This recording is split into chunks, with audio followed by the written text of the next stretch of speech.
1900 में इंसान की औसतन आयु यानी कि लाइफ एक्सपेक्टेंसी थी 32 ईयर्स। 2000 में वो 67 ईयर्स हो गई।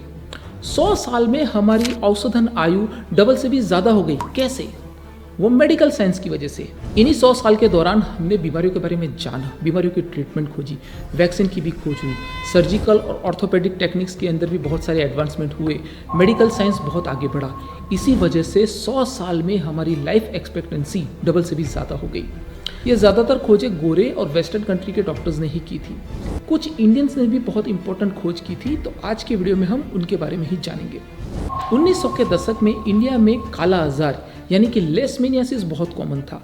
उसके 3 टाइप होते हैं और उसमें विसरल लेशमेनियासिस तो बहुत ही सीवियर होता था, ज़्यादातर लोगों की मौत भी हो जाती थी। तो 1982 में उपेंद्रनाथ ब्रह्मचारी ने यूरिया स्टिबेमाइन नाम की दवा की खोज की। वो विसरल लेशमेनियासिस यानी कि काला आजार के अंदर रामबाण साबित हुई। उसकी वजह से बहुत सारे लोगों की जान बची और इंडिया में से काला आजार लगभग चला ही गया। याद रखने वाली बात यह है कि यह बात पेनिसिलिन की खोज से भी पहले की है। 1971 में जब इंडिया पाकिस्तान के बीच युद्ध हुआ और बांग्लादेश बना, तब बहुत सारे बांग्लादेशी शरणार्थी इंडिया में आए थे और शरणार्थी कैंप में रहते थे। इन्हीं शरणार्थी कैंप के अंदर बहुत सारे बच्चों की मौत डायरिया, वोमिटिंग और डिहाइड्रेशन से होने लगी। तब भारत के डॉक्टर दिलीप महालाना बिस ने ORS का इंट्रोडक्शन किया। उन्होंने ऐसे बच्चों को ORS देना चालू किया और देखा गया कि बहुत सारे बच्चों की, ऑलमोस्ट सारे बच्चों की जान ORS से बचने लगी। तो ORS की खोज एक भारतीय ने की थी और 20वीं सदी में शायद ही दूसरी कोई ऐसी खोज होगी जिसने इतने सारे बच्चों की जान बचाई हो। 1950s के अंदर कॉलेरा पूरी दुनिया में फैला था। कॉलेरा भी डायरिया, वोमिटिंग ही है, लेकिन कॉलेरा स्पेशली डेंजरस होता है। तब हमको पता नहीं था कि कॉलेरा इतना डेंजर क्यों है, इतना सीवियर क्यों है। तब इंडिया के माइक्रोबायोलॉजिस्ट शंभुनाथ डे ने 1959 में कॉलेरा टॉक्सिन की खोज की। हमें पता चला कि कॉलेरा इस टॉक्सिन की वजह से सीरियस है। उसी वजह से बाद में कॉलेरा की ट्रीटमेंट भी खोजी गई। तो उसकी खोज भी एक भारतीय ने की थी।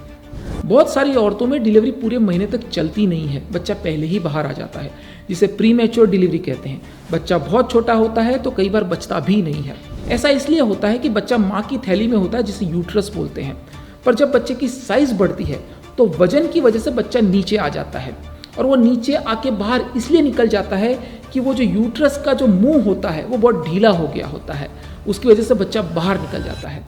तो इससे बचने के लिए इंडिया के एक डॉक्टर VN सिरोडकर ने 1955 में सर्वाइकल सर्कलेज नाम के ऑपरेशन की खोज की।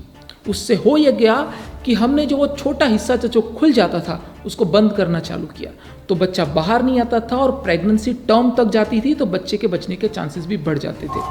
सर्वाइकल सर्कलेज आज पूरी दुनिया में इस्तेमाल होता है, इंडिया में भी और बाहर भी। उसकी वजह से बहुत सारे बच्चों की जान बच पाई, वो भी एक भारतीय थे। इंडिया में मेडिकल साइंस आजकल बहुत तेजी से बढ़ रहा है और इंडिया की मेडिकल ट्रीटमेंट इतनी सस्ती है कि बाहर से भी लोग यहाँ ट्रीटमेंट के लिए आते हैं। इंडिया ने कोरोना की वैक्सीन की भी खोज की, जिसने इंडिया में नहीं बाहर भी बहुत सारे लोगों की जान बचाई। तो मेडिकल साइंस में इंडिया का भविष्य बहुत अच्छा है। मुझे इस पर फक्र है। जय हिंद, जय भारत।